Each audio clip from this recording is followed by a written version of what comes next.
चलिए zero order reaction के सारे पॉइंट्स को जल्दी से समराइज करते हैं। देखो जीरो ऑर्डर रिएक्शन के कुछ एग्जांपल्स हैं लाइक रिवर्सिबल प्रोसेस, यहाँ पर अमोनिया प्लेटिनम के सरफेस पे नाइट्रोजन और हाइड्रोजन में टूटता है। H2+Cl2 सनलाइट की प्रेजेंस में कंबाइन करके HCl बना रहे हैं, और HI गोल्ड के सरफेस पे H2+I2 में टूटता है। तो कुछ एग्जाम्पल याद करने पड़ते हैं क्योंकि ये कई बार आपको पूछे जा सकते हैं।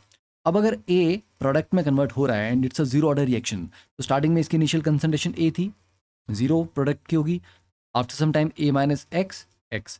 तो जीरो ऑर्डर रिएक्शन के लिए फॉर्मूला आता है CT is equal to C not minus KT, मतलब final concentration is equal to initial concentration minus KT।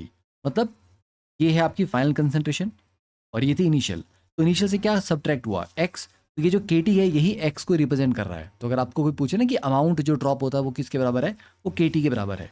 और half life is equal to C not upon 2K, ठीक है। और 100% कंप्लीट हो जाता है ये रिएक्शन, यस ये 100% कंप्लीट होता है, जस्ट 2 टाइम्स हाफ लाइफ में ये कंप्लीट हो जाता है। तो मतलब है कि C नॉट को अगर मैं डबल करूंगा तो T हाफ भी डबल होगा, यस। तो इनिशियल कंसंट्रेशन T हाफ के डायरेक्टली प्रोपोर्शनल है। तो ये याद रखना कि हाफ लाइफ यहाँ पे कंसंट्रेशन चेंज करने से चेंज होता है। अब अगर हम कंसंट्रेशन वर्सेस टाइम का ग्राफ देखें, it will be straight line with negative slope is की माइनस के बराबर है। और इस ग्राफ से आपको ये पता लगेगा कि इतना कंसंट्रेशन ड्रॉप आने के लिए इतना टाइम लगा, तो दोबारा से यहाँ से इतना और ड्रॉप आने के लिए दोबारा उतना ही टाइम लग रहा है। That means there is equal drop in equal interval of time.